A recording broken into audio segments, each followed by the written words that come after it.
I need you to hear me before you try to fix anything. Before you set another goal, before you write another list, before you tell yourself this year will be different. Because if you rebuild a future on a foundation that is still cracked by last year's pain, you will keep wondering why the walls won't stand. Some of you walked into this new year smiling on the outside and silently exhausted on the inside. You survived what should have broken you, but surviving is not the same as being whole. You don't need a new personality. You don't need a new anointing. You don't need permission to become someone else. You need the courage to rebuild yourself from the inside out. Not the version that people applauded, not the version that learned how to cope, but the version that remembers who you were before life told you to shrink, to settle, to stay silent. This is not about erasing your past. This is about reclaiming your power, your voice, and your faith in the same breath. And if you're brave enough to admit that some parts of you didn't make it through last year intact, then you're ready for the kind of rebuilding that doesn't just change your calendar, it changes your capacity. There is a moment that happens quietly inside of us when we realize that holding on is costing us more than letting go ever could. It's not loud. It doesn't come with fireworks. It comes with fatigue, with that deep tiredness that sleep can't fix because it's not your body that's exhausted, it's your soul. You've been carrying versions of yourself that were only meant to get you through a season.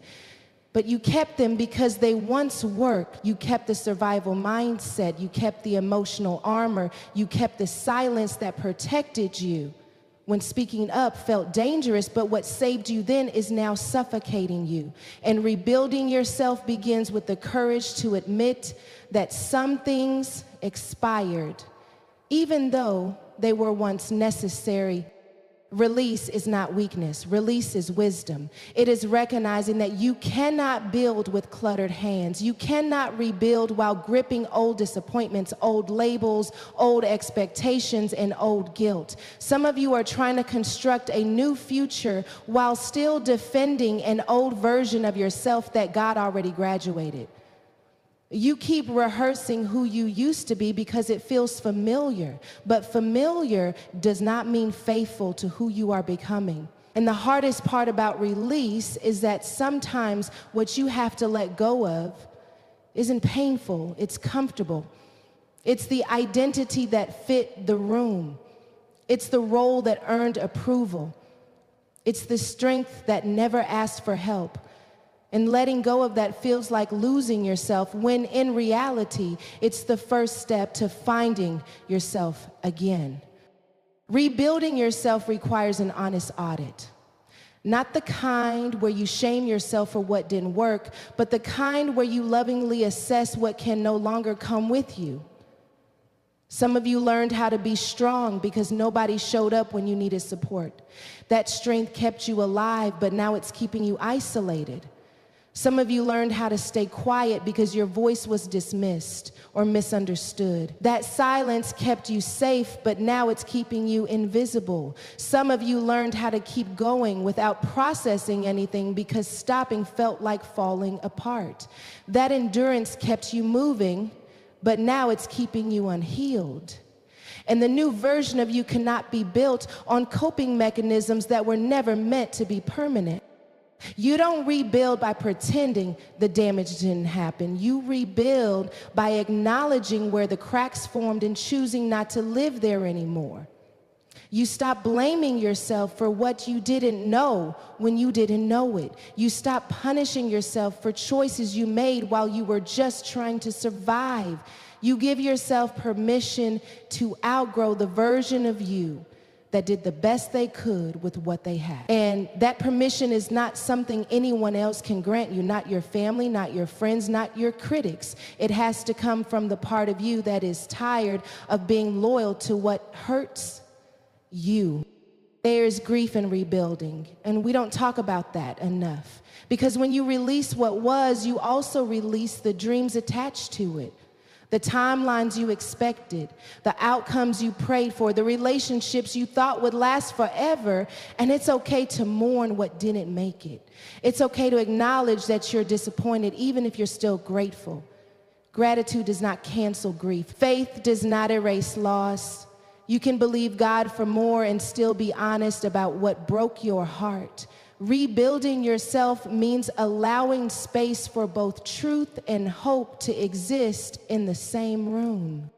Some of you keep rushing the process because you're afraid of what you'll feel if you slow down. But you cannot heal what you refuse to feel. You cannot rebuild on top of unaddressed pain and expect stability.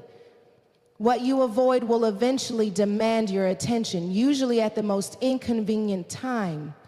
So instead of running from your emotions, you sit with them long enough to understand what they're trying to teach you. Pain is not your enemy.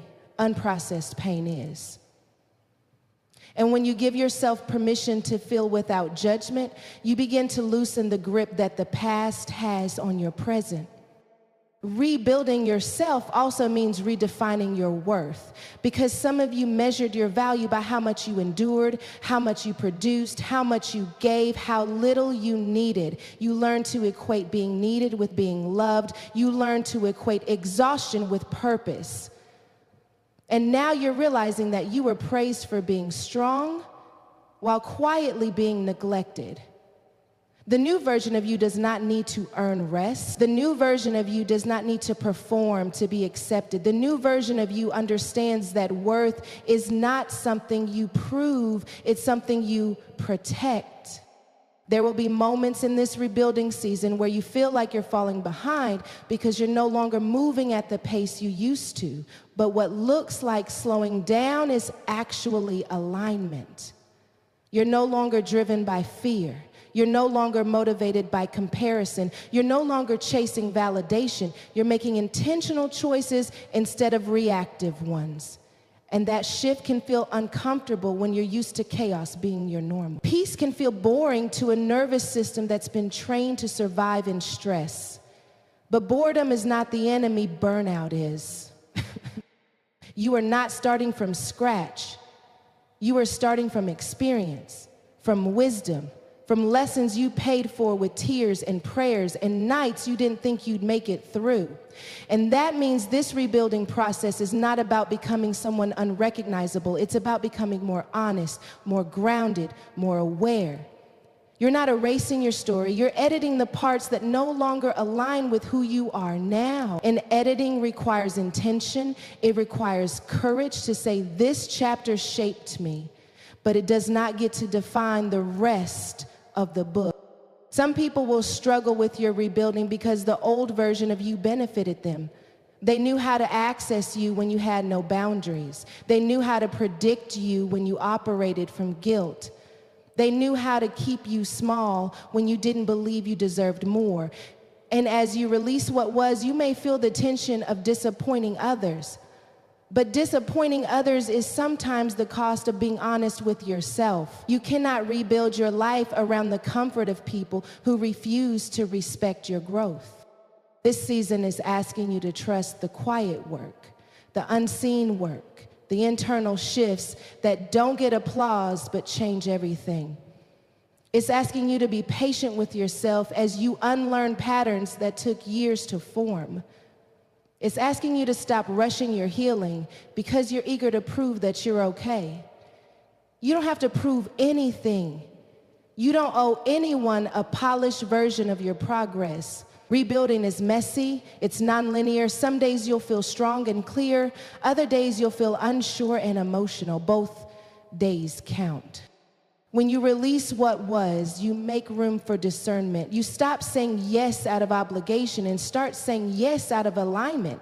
You stop explaining yourself to people who are committed to misunderstanding you. You stop opening doors God already closed because loneliness convinced you that access was better than peace. You begin to recognize that not everything you lost was a loss. Some things left so you could finally breathe. Some things fell apart so you could finally see what you were holding together alone. Rebuilding yourself is not about rushing into the next thing. It's about stabilizing who you are so that when the next opportunity comes, you don't sabotage it with unhealed wounds.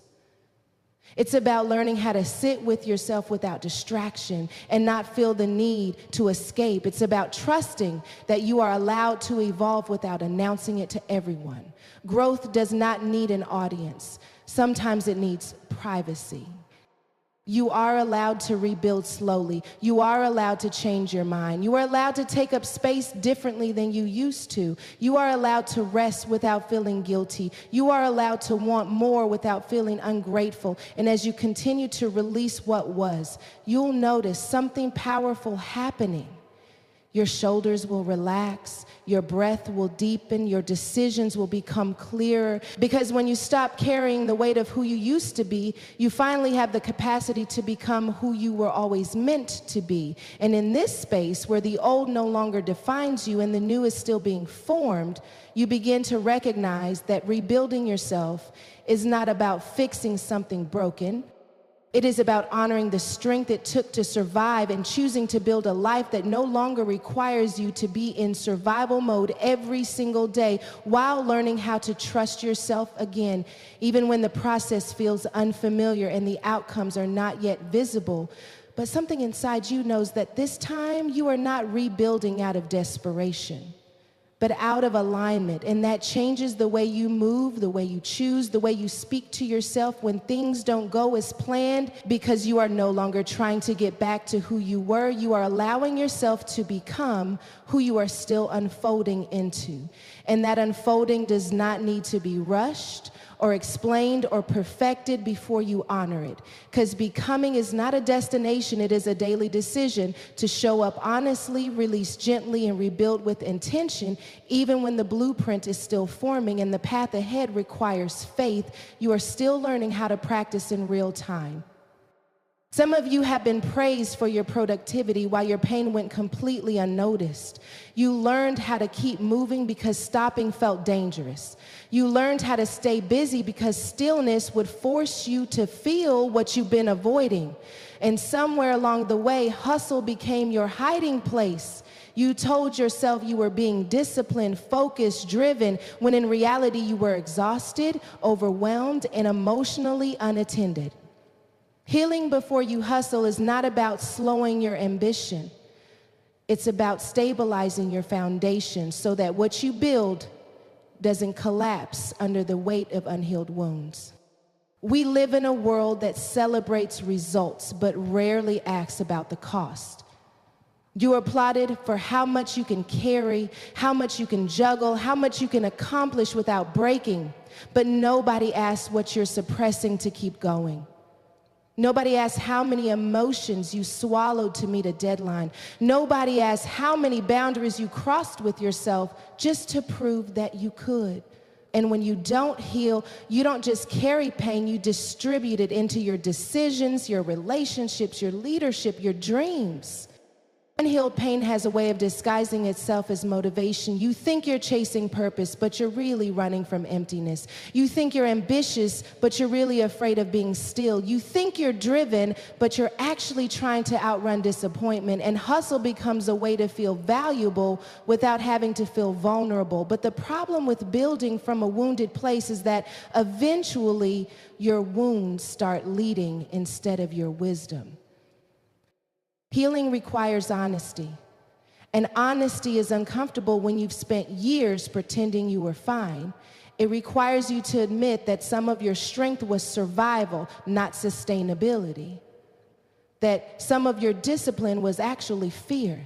That some of your independence was built because you didn't feel safe relying on anyone, and there is no shame in that. You did what you had to do to make it through. But what got you through is not always what will take you forward. You cannot rush healing because healing is not linear.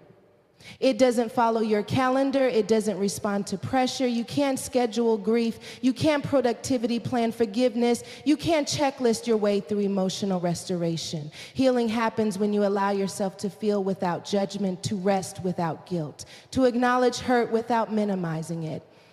And that kind of work takes time, patience, and compassion for yourself. Some of you are trying to build businesses, ministries, careers, relationships while your inner world is in chaos. And you wonder why you feel disconnected from the very things you prayed for. You wonder why success doesn't feel satisfying. You wonder why every win is followed by exhaustion instead of joy. It's because healing was skipped. You built momentum, but not maturity. You gained influence, but not inner peace. And eventually the gap between who you appear to be and who you feel like becomes unbearable. Healing before you hustle means you stop using achievement to validate your worth. You stop letting numbers define your identity. You stop measuring your value by how useful you are to other people, because when your worth is tied to performance, rest feels like failure. And when rest feels like failure, burnout becomes inevitable. Healing teaches you that you are worthy even when you are still, even when you are uncertain, even when you are not producing anything at all. There are wounds that don't scream, they whisper. They show up as impatience, as defensiveness, as overworking, as emotional numbness, as control issues, as perfectionism. And if you don't pause long enough to listen, you'll keep reacting instead of responding. You'll keep repeating patterns and calling them seasons. You'll keep attracting the same situations and wondering why nothing changes. Healing interrupts cycles that hustle only reinforces. Some of you are afraid to heal because you don't know who you'll be without the pain pushing you. You don't know what will drive you if you're no longer trying to prove something. You don't know what your identity looks like without struggle attached to it. But pain is not supposed to be your fuel. Survival is not meant to be your personality. You are allowed to be motivated by joy. You are allowed to be inspired by peace. You are allowed to build from wholeness instead of wounds. Healing before you hustle also means you stop glamorizing exhaustion. You stop wearing burnout like a badge of honor. You stop equating being overwhelmed with being important, because exhaustion does not equal effectiveness. Being tired all the time is not a sign of purpose, it's a sign of imbalance. And ignoring your limits does not make you strong, it makes you fragile. Strong people know when to pause. Strong people know when to ask for help. Strong people know when to say no. There are conversations you keep avoiding because they make you uncomfortable. Emotions you keep suppressing because they feel inconvenient. Memories you keep burying because they hurt too much to revisit. But buried pain doesn't disappear, it leaks. It leaks into how you love. It leaks into how you lead. It leaks into how you see yourself. Healing asks you to bring what's hidden into the light, not to shame it, but to free it from control over you. Some of you learned to hustle because rest was never modeled for you. You saw people survive, not thrive. You saw exhaustion normalized. You saw sacrifice praised without boundaries. And you internalized the belief that slowing down meant falling behind. But healing teaches you that rest is not the opposite of progress. Rest is part of progress. Rest is part of growth. Stillness is part of clarity. And when you give yourself permission to pause, you create space to hear yourself think again. Healing is not about blaming the past. It's about understanding it. It's about recognizing how certain experiences shaped your responses and deciding whether those responses still serve you. It's about noticing when you're reacting from old wounds instead of present reality. And that awareness changes everything. Because once you see the pattern, you can interrupt it. Once you understand the trigger, you can choose differently. You don't need to be fully healed to move forward, but you do need to be self-aware. You do need to be honest about where you're still tender. You do need to stop pretending that ignoring pain is the same as overcoming it. Healing is layered. It unfolds as you go. But when you make healing a priority instead of an afterthought, you build resilience, not just momentum.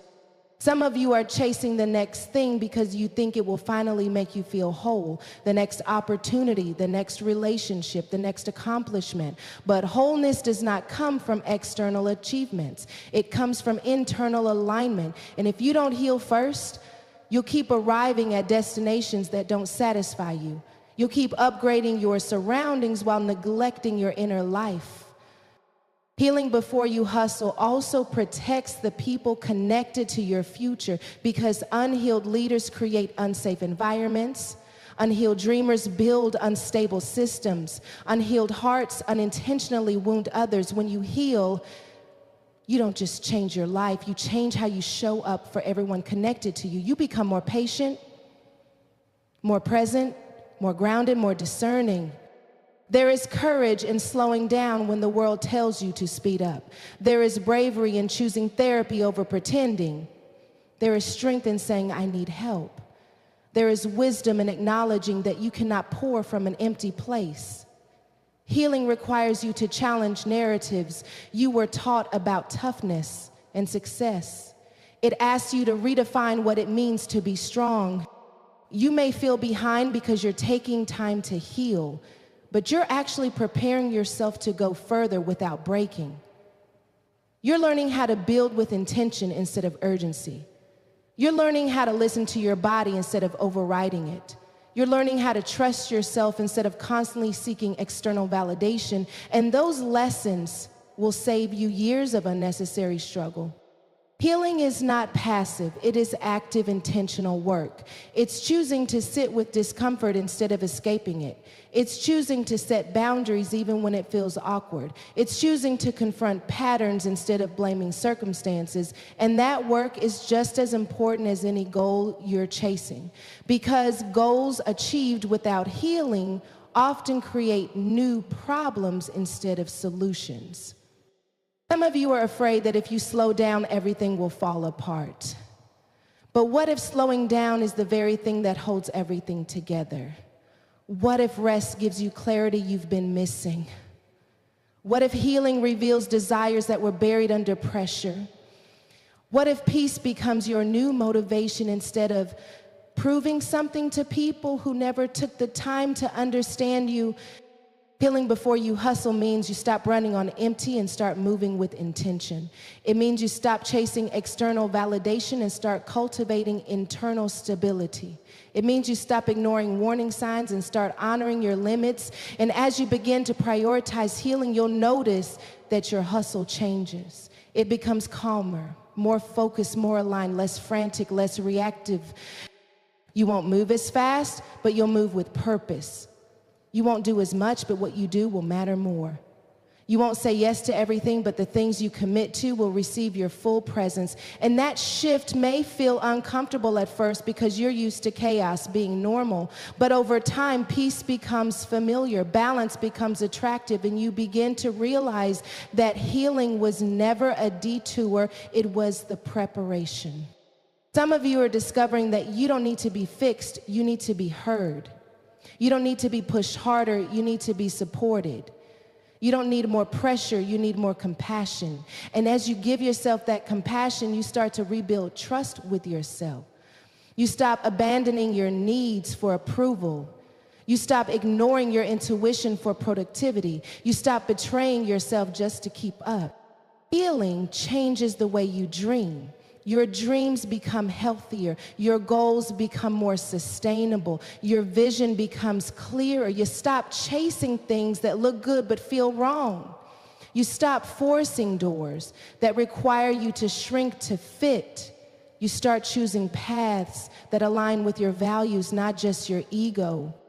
Healing is not a sign that you're weak. It's a sign that you're self-aware.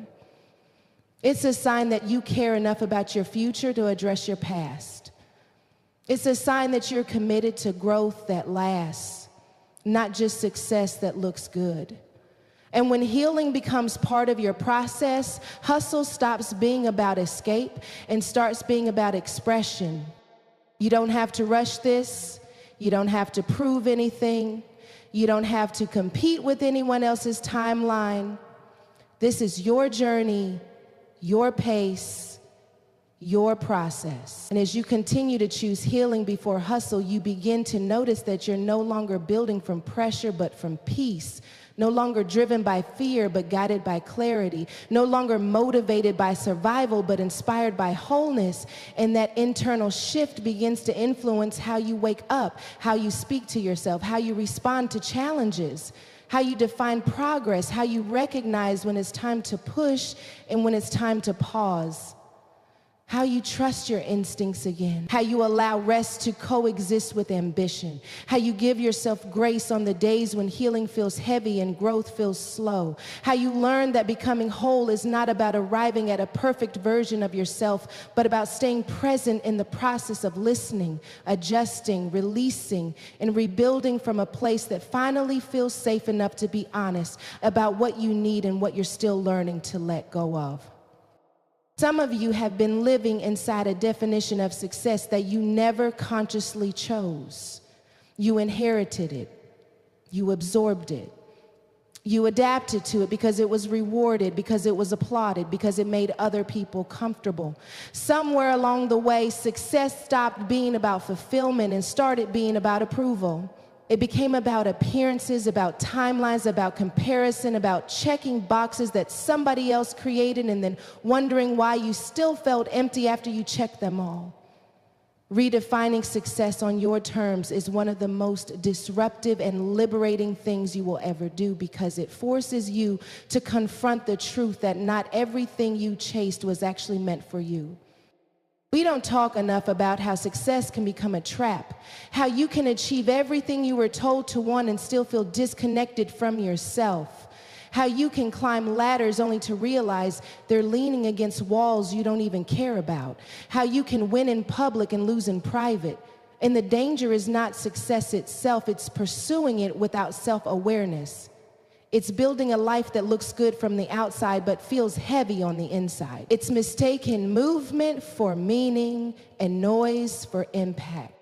Redefining success requires you to slow down long enough to ask yourself hard questions. Questions like, why do I want this? Who am I trying to impress? What am I afraid will happen if I don't achieve this? What am I sacrificing to maintain this image? And those questions can be uncomfortable because they expose motivations you didn't even realize were driving you. They reveal when fear, insecurity, or comparison has been in the driver's seat instead of purpose. Some of you have been chasing success as a way to heal wounds it was never designed to touch. You thought accomplishment would silence insecurity. You thought recognition would heal rejection. You thought achievement would finally make you feel enough. But success is a terrible substitute for self-worth. It can distract you for a while, but it will never fill what only healing and self-acceptance can address. And when you redefine success, you stop asking what will make me look accomplished and start asking what will make me feel aligned.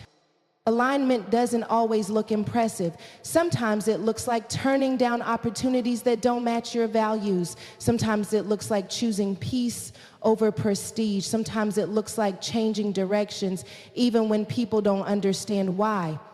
And that can be terrifying when you're used to external validation guiding your choices.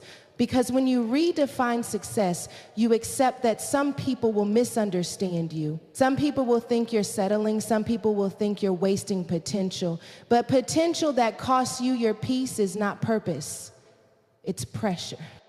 You've been taught to measure success by speed, by how fast you achieve milestones, by how quickly you recover from setbacks, by how soon you get back on your feet. But speed without sustainability leads to burnout. Healing taught you to slow down. Now redefining success teaches you to stay grounded. It reminds you that longevity matters more than momentum, that consistency matters more than intensity, that finishing whole matters more than starting strong. Some of you feel guilty for wanting something different than what you prayed for years ago. But growth changes desires. Healing reshapes priorities. And you are allowed to want something new without betraying who you used to be. Redefining success gives you permission to evolve without explaining yourself. It allows you to honor past dreams while still making room for new ones. It allows you to say that season was meaningful and this season requires something else. When success is defined by others, rest feels irresponsible. Boundaries feel selfish. Saying no feels like failure. But when you define success for yourself, rest becomes strategic. Boundaries become necessary. Saying no becomes an act of self-respect. You stop seeing yourself as a machine designed to produce and start seeing yourself as a human designed to live fully. And that shift changes everything about how you move through your day. Some of you have been successful at things that drained you because you didn't think you had permission to walk away. You thought quitting meant weakness. You thought changing your mind meant inconsistency. But sometimes the bravest thing you can do is admit that something no longer fits. Redefining success teaches you that finishing everything you start is not a virtue if what you started is costing you your health, your joy, or your integrity. There is also grief in redefining success because you realize how much time you spent chasing the wrong things, how many decisions were driven by fear instead of clarity, how many moments you missed because you were too busy trying to prove something, and that grief is valid. You don't rush past it. You let it inform you, not imprison you. You let it sharpen your discernment so you don't repeat the same patterns. Success on your terms considers your whole life, not just one area. It asks, how is my mental health? How are my relationships? How is my sense of purpose? How is my peace? And if one area is thriving while everything else is falling apart, that's not success, that's imbalance. You are not meant to be impressive and miserable. You are not meant to be accomplished and disconnected. You are not meant to win at the expense of your well-being. Comparison makes redefining success harder because it constantly shifts the goalposts. There will always be someone doing more, earning more, achieving faster. And if you let comparison define your standards, you will never feel satisfied. Redefining success means opting out of competitions you were never meant to run. It means recognizing that someone else's path has nothing to do with your assignment. It means measuring progress by faithfulness, not fame. Some of you are realizing that your definition of success was shaped by trauma, by scarcity, by environments where you had to overachieve to be noticed. And that awareness is powerful because it allows you to separate your true desires from your survival strategies. You stop chasing things just because they make you feel safe. You start choosing things because they make you feel alive. Redefining success also impacts how you celebrate. You stop waiting for big milestones to acknowledge progress. You start honoring small wins. Emotional growth, healthier boundaries, better decisions, increased self-awareness. You begin to seek success in choosing rest over working, honesty over image, alignment over applause. And those victories may not trend online, but they change your life.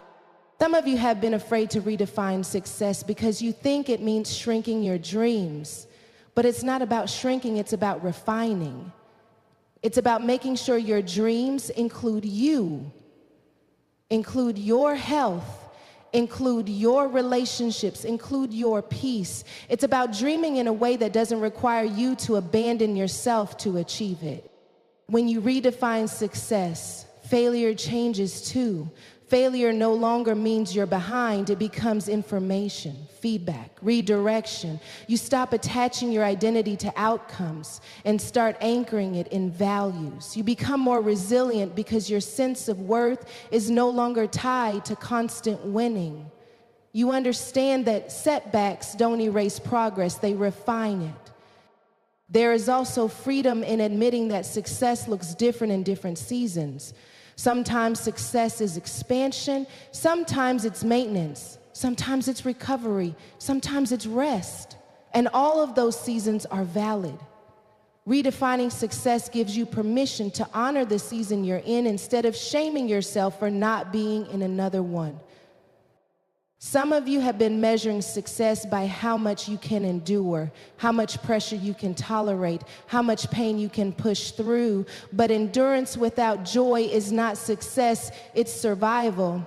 And you didn't heal just to keep surviving, you healed to live, to feel, to enjoy, to build a life that doesn't require you to constantly override your needs. Redefining success also changes how you view money, influence, and recognition. They become tools, not trophies. They become resources, not identities. You stop chasing them for validation and start using them with intention.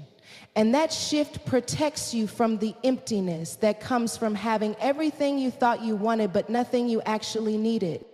Some of you are learning that success is waking up without dread, that it's having energy for the people you love, that it's being able to say no without spiraling into guilt, that it's trusting yourself to make decisions without needing constant reassurance, that it's sleeping well at night because your life aligns with your values.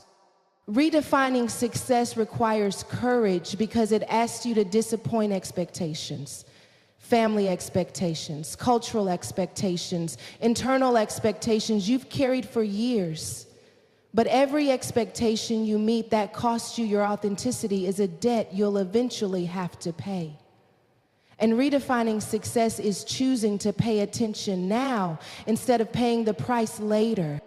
You are allowed to succeed quietly. You are allowed to build without broadcasting every step. You are allowed to protect your process. Success does not require an audience.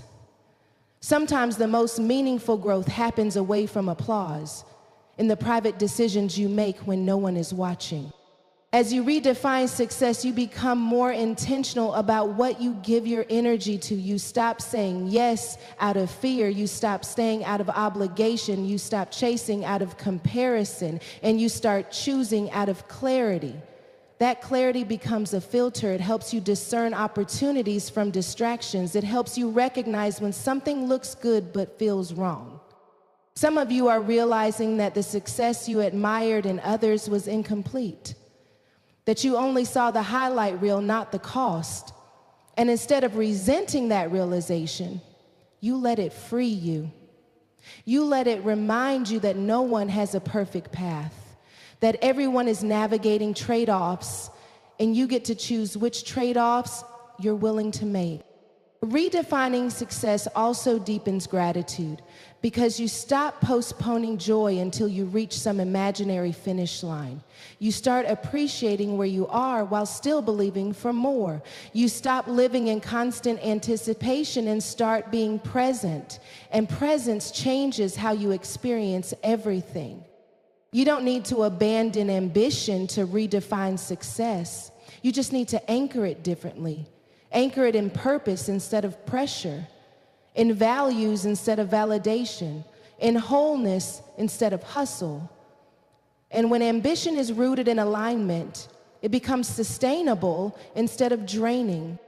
Some of you are stepping into a version of success that looks simpler but feels richer, less chaotic but more meaningful, less impressive but more peaceful.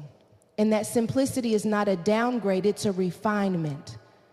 It's you choosing quality over quantity, depth over display, substance over noise. As you continue to redefine success, you start trusting yourself more. You stop outsourcing your decisions to opinions. You stop letting fear make choices for you. You listen to your intuition again. You honor your limits. You respect your needs. And that self-trust becomes the foundation for everything you build next. You are not behind for wanting a different definition of success now. You are not inconsistent for changing your priorities. You are not ungrateful for wanting more alignment. You are evolving, and evolution always requires reevaluation. It requires letting go of outdated metrics and choosing standards that reflect who you are now, not who you were trying to be to survive. And as you continue to redefine success on your terms, you find yourself moving through life with less pressure and more purpose, less comparison and more clarity, less striving and more intention. Noticing that your goals feel cleaner, your pace feels healthier, your decisions feel grounded, your joy feels more accessible, and your sense of fulfillment no longer depends on applause, but on alignment. On waking up knowing that the life you are building may not look like everyone else's, but it finally feels like yours. Some of you fell in love with the idea of who you could become, but you never learned how to stay loyal to her when the excitement wore off.